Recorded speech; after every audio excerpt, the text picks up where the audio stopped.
Hi, Dad. Hi. Well, we talk about my mother's family, Fernandez family, and I have some notes here and some stuff that my Uncle Frank, who was the youngest, and he was only 6 years older than me, they're all gone now, and Frank told me about his father, my grandfather, Mario Fernandez, and how he came to the United States. He came from Spain and was born in Puente de Ume, Galicia, which is not far from uh, La Coruña, which is the north west corner of Spain.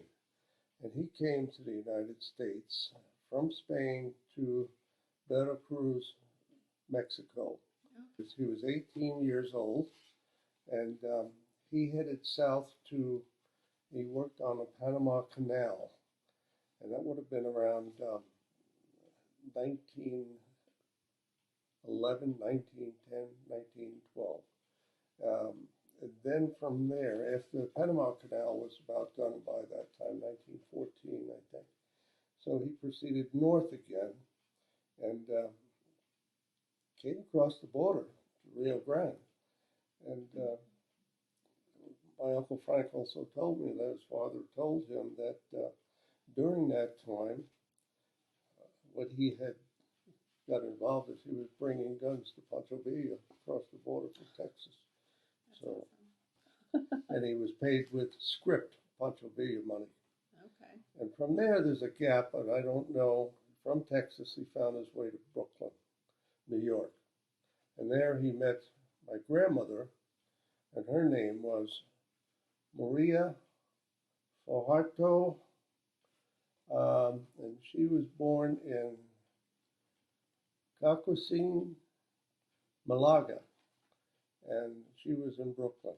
And that's where they married, and they had, if you want to know this, it was my Aunt Josephine,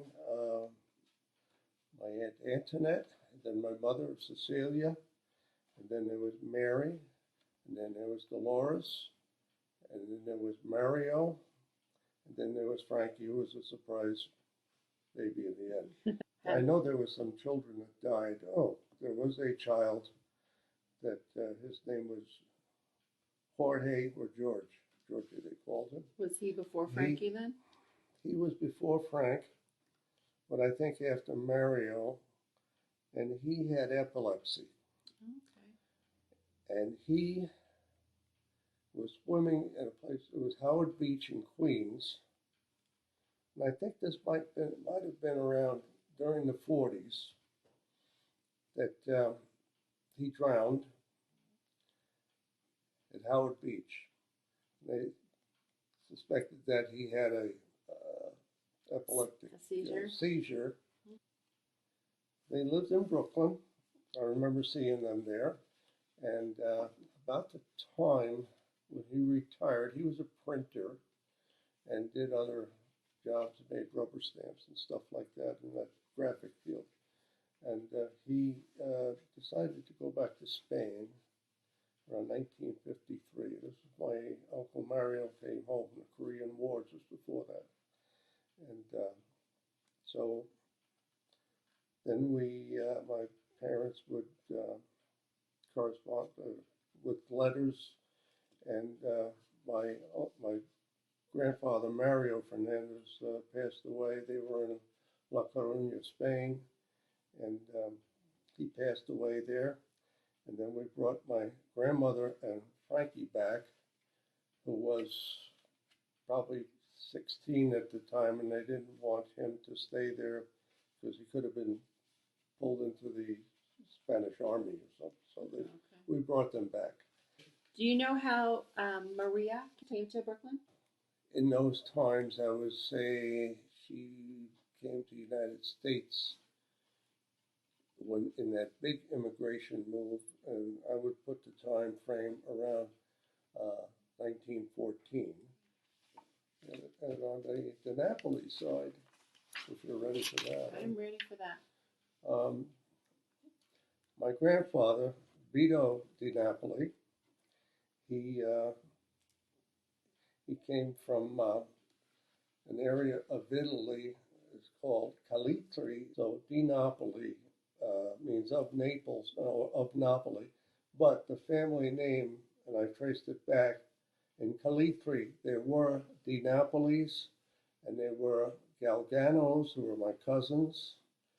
And I was just looking here a note that Vito DiNapoli, this is a Social Security account number that I have.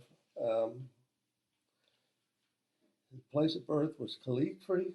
Told me once of a story when he was about 11 years old, and he would have to tend the sheep, and the sheep were out in the fields, and at night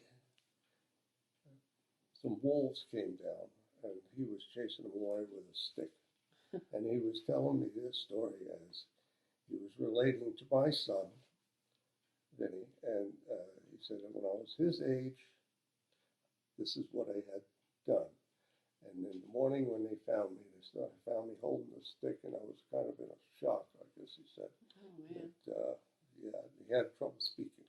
Okay. And so anyway, that's when he was there. And then he came to the United States. He was a barber. Oh, sorry, let me interrupt. Do you know when they came? He came I'm to the trying to United think. States? It would have been, see, he was born in 1893. So I think he was about 15 years old, 16 years old when he came. And they were what we call paisans, countrymen family, that kind of sponsored him here. And he was a young man at the time. So he came without his parents? He came without parents. Wow. Yeah. That'd be scary. And my grandmother, her name, we called her Jenny, but her name was Giovanna. And I don't know, I think she came from the area of Genoa. Again, she came with some family, her sister and mother. And they also lived in New York. They moved to Brooklyn and then Lynbrook, Long Island. And I remember seeing her mother. So I had a great grandmother. So that was Giovanna's mother? Yeah, Jenny. Jenny's mother. And let's see, I have to pause for a minute, thinking, well, he had a barbershop. Okay, so Vito had a barbershop. Vito had a barbershop on Pitkin Avenue, and his friend, paisan from Calitri, was named Johnny Galgano, who were cousins of mine. And because my Aunt Josephine married a Galgano, his name was John also, John's son, and my father married her sister, Cecilia, which is my mother's name. So we have Vito, and he's got brothers. He has, yes, he has brothers. I have names of them, but there's some of them were kind of an Italian name, they called them. And I don't know the translation, but this is how I recall their names. One was Zebet, and he built a farm in Port Jefferson, which is Suffolk County on Long Island. Zidone, and I don't know how to translate that in Italian, Okay. but he was in Brooklyn. Gale, there was Vito, my grandfather, and Barney, who moved to California. I feel like Barney lucked out in the naming, where Yeah, everybody. These are translations for. I used to know this, but I don't know. I'm not sure anymore. I don't that's chance right. commenting, but that's how I remember how they were called, and this had something to do with uncle, I believe. Okay. Zidone, Zigale. And Barney moved to California. He moved to California. He had a family there. And I met Barney passed away, but recently my son, who lived in Southern California, told him we have a relative there, and he looked up Leonard. And I met Leonard, and my son met So Leonard. Leonard is Barney's son? Yes, and we called him Lee. He went by the name Lee. He was a career man in the Navy from World War II, and his son was also a Navy man. Okay. And his son was a Navy SEAL in Vietnam. Okay. So we did meet them, and I learned about his son, who was a second cousin of mine. He passed away in Vietnam. He's on the Vietnam Wall. So a lot of Navy in the family. Navy men. Yes, well, the two of them, yeah. And my brothers, yeah, they were in the Navy too. So Vito and Zebed and Zidone and Zagail and Barney, those would be your great uncles. They'd be a great uncle, they'd be 10, 12, 13. I remember meeting them. And Barney, I think I knew, but then he moved to California. So Vito then had Joseph, but who was first? My father was first. Giuseppe, his name was Joseph. And Hold on, wait. I'm sorry? Grandpa Joseph is really named Giuseppe? That's in Italian, Giuseppe means Joseph. This is news to me. Okay, Giuseppe. Yeah. Joseph DiNapoli, but we all, the Italian pronunciation of Joseph would be Giuseppe. So that's it on his birth certificate. Okay. Well, Carter would have been Carter Giuseppe then, because he was named after his. That's right. Tell him that. My name was supposed to be Vito because as being the first grandson, you're supposed to take the name. It's a custom. You're supposed to take the name of the grandfather. So my name would have been Vito. My mother wouldn't have it. No. So the compromise was Vincent. Yeah. So there was Giuseppe, and then who else? Who came after? Okay, Grandpa then Joe? there was a Leonard, and he passed away. I think he had leukemia. And then there was Richard and Teresa. What this is? This is a certificate of death. That's just for Leonardo. That's That's uncle. my dad's brother. Yeah, that's Okay. what this must be. And it gives a date of, he was 14 years old and Wow. 11 months.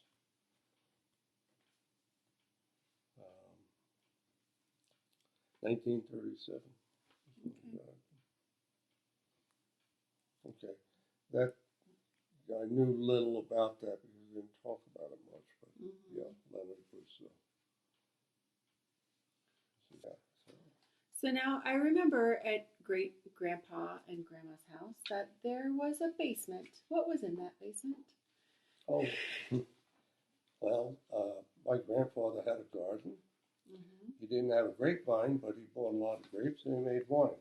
I helped him make wine. In fact, when I was in my teens, my job would be to carry the crates of grapes down to the basement. And we took the crusher, and I would pour the grapes into the crusher. And he would grind away into the barrels. And he had a big wine press, probably, gosh, I don't know, 24 inches across. So after the grapes sat in a mash, it started its fermentation. Then after that started, you would take a couple of weeks after, I guess. I recall I'm not a winemaker, but he would take the grapes, the whole juice, the mash, and strain it in the grape press, and then you just extract the juice. And that would go into, he had like 50-gallon oak barrels. Oh, wow. He had about 3 of them, I believe, and he had his own wine cellar. And then he would set that up to ferment and age. Sometimes it didn't age so long. Yeah. Anyway, the Italians always said, why wait? You can drink it now. So That's awesome. and he Sometimes he made 150 gallons. He had enough wine, and he'd give me wine whenever it came by. Going back after getting married, I was in the Army. Grandpa gave me some wine as I visited him, and he put it in a glass like an orange juice jar. And he gave me some sausage, like supersada, pepperoni. And I had an AWOL bag, and here I am at Newark Airport. My wife drove me there, and I had a window down, and I got splashed. It was snowy. It was in January, and I got all wet. The window was down in the car, and I went into the bathroom, hurried up because I had to catch a plane, and I didn't place the AWOL bag on the floor. I kind of dropped it from the foot. Oh, no. And looking in the mirror after turning around, I see red wine on the floor in the bathroom. My marriage license, which I had to bring back for my allotment, is stained with wine. My kids always want to know, what kind of family is it? Are we connected? Because if you Google Vincent DiNapoli, you're going to come up with that famous mobster. My present wife, we're married 7 years. When I started dating her, she was suspicious of the name, I guess.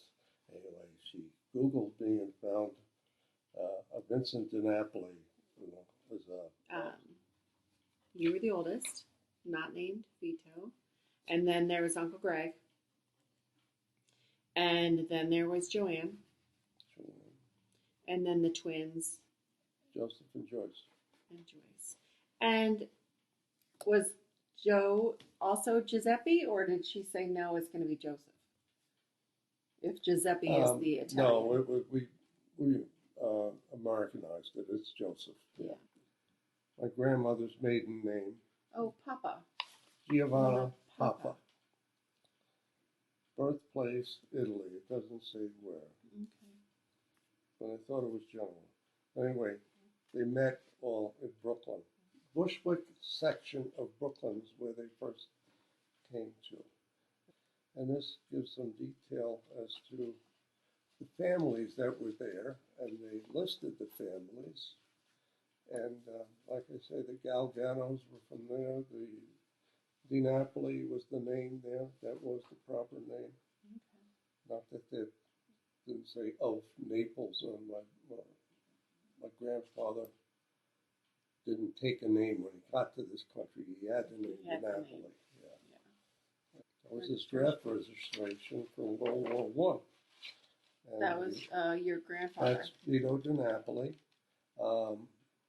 He lived on Pitkin Avenue, Brooklyn.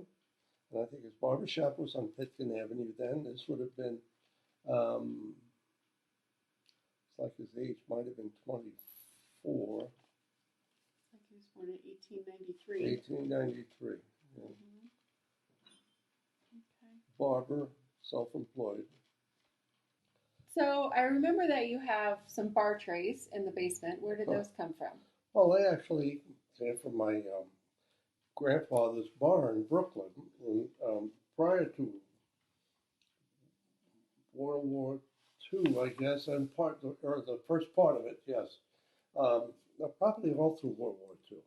He started in the 30s after he sold his barbershop or quit his barbershop, and he had a bar in Brooklyn on Pitkin Avenue. And I want to say Essex Street is a cross street, but I might be wrong there. But it was near that area. That's what was called, and maybe still called, East New York, Brooklyn. A lot of other characters came from that area that I suspect I knew some of them were connected somewhere. At the bar, they used to live upstairs. And I remember I was probably 4 years old. I still recall some of that. He kept that bar till about 1945, 46. And he bought property out in West Babylon. and he built a house out there. And we followed out there also that same time, right after World War II. I was 3 years old, and we bought, it was an old, kind of like a general store. We converted it. They used to live in the back. And my father worked and converted the front part that was a store into bedrooms and a living room. Okay. And that was on Little East Neck Road? That was on Little East Neck Road. And it was a wonderful little town then. We grew up with tulip fields, azalea fields. A lot of the Dutch from Manhattan, Brooklyn moved out there when the city became too popular and they had to sell their farms. They moved to that region, Lindenhurst, Babylon. And growing up in the 50s, we used to have tulip parades down the main street in the springtime. No longer do they do that. Too busy. Yeah. And, you used to have woods behind your house, right? You said we had woods behind the house. We had deer running around back in the woods. I remember seeing them. And trout stream with brook trout in it that I'd go fishing from. Probably started when I was about 10, 12 years old. You used to work at Grumman. I worked for Grumman Aircraft, and I worked on, this was in 67, or 66, and I worked on various graphics and nameplates, screen printing stuff for various aircraft. Probably around 68, we were building the Apollo project. I worked on the LEM module, LEM, Lunar Excursion Module. So I was chosen to work on the LEM. I had to strip down, dress in white suits. They didn't want anything. I had to go into the module and actually work on the docking windows, screen printing them. It was a visual landing aid that just the visual thing, but we had to have that for the astronaut to line up on the horizon of the moon. I like to say that you saved Tom Hanks's life. I'm sorry? I like to say you saved Tom Hanks's life from Apollo. Yeah. Yeah. I don't know if I worked on that exact one, but I know I was in probably about 3 or 4 of them. So I left Grumman, and I went to work for a job shop, we called it, and I was a plant manager. And we had a series of recessions in those years. It was like the Vietnam War was winding down, and people were getting out of work. So at that point, I decided to go into my own business and make my own security. I took the step and started from home, doing artwork and making screens, and eventually I shared a shop with an old friend of mine, and so I left, and we left in '79 to move to Colorado. That was a bold step. Mm-hmm. My wife was very accepting to that. We took risks, and she had faith that we could do it. And we started out here, and in Colorado in '79, started the shop there.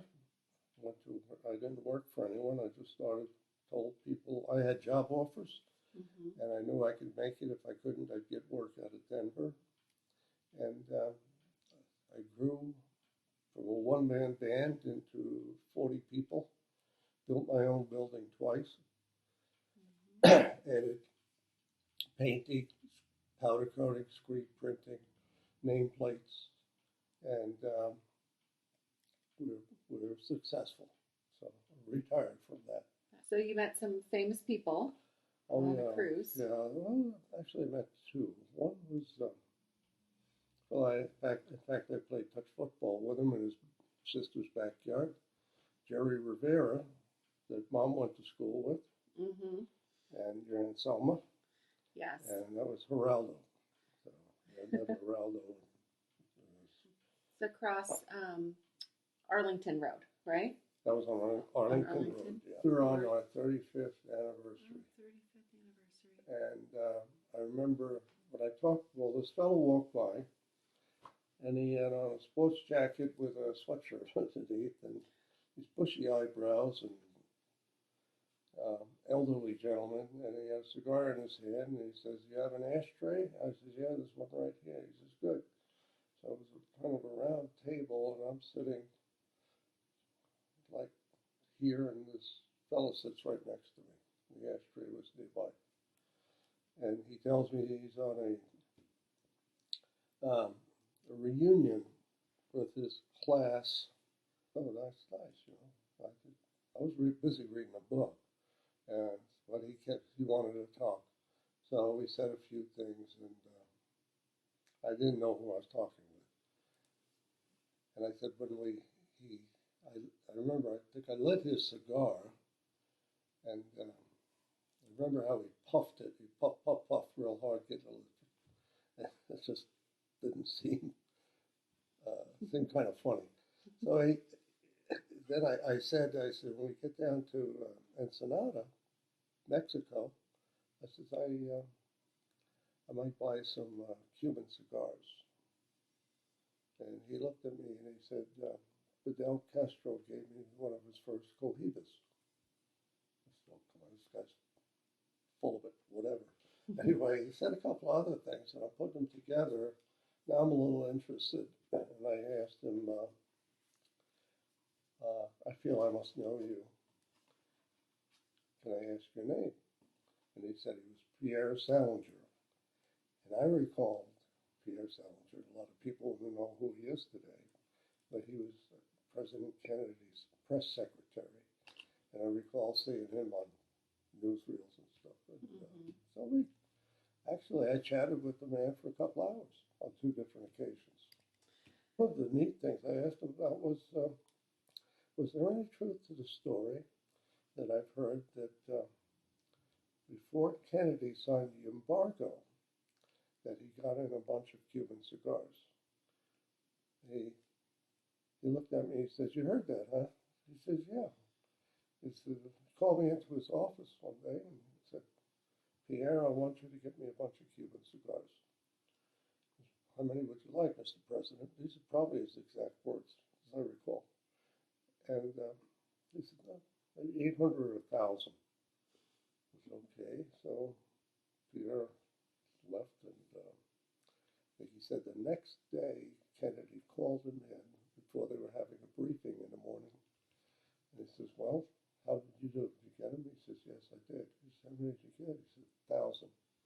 And with that, he opened his desk drawer, pulled out the embargo, and signed it. But the embargo over Cuba, not that, no cigars, no visitation, nothing. Yeah. That's an awesome was funny. story. He told me they were Kennedy was supposed to go to Japan like in January of, he passed away in 63. He was shot in 63. So it would have been the following January. And it was November that he was assassinated. And they were on their way.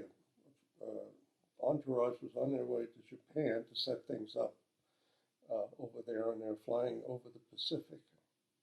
He said the president's name was, code name was Lancer. And Salinger's name, his name was Sparrow. And the word was that Lancer is down. And so we waited and we waited. And then the next message was, Lancer is gone. So they turned the plane around and came back to the U.S. Yeah. That's crazy. Yeah, that was a great meet on that cruise. Yeah, so basically I did a journalist job. I was interviewing for over 2 hours. Yeah. Yeah, about an hour each occasion. He found me the second day on the ship. He says, "Come on, I found a cigar bar." So we followed him, and we went up there, and actually the rest of the family met him that day we too, met I him up believe. there. Yeah. Yeah. Mm-hmm. That was really fun. Yeah. Thanks, Dad. Raised a family, and we all took a risk moving out here. We all did fine overall. And Yeah. I guess that's about it. All I can say now. All right. Well, thanks for sitting down with me. This was great. I'm sure the boys will enjoy having this all recorded too.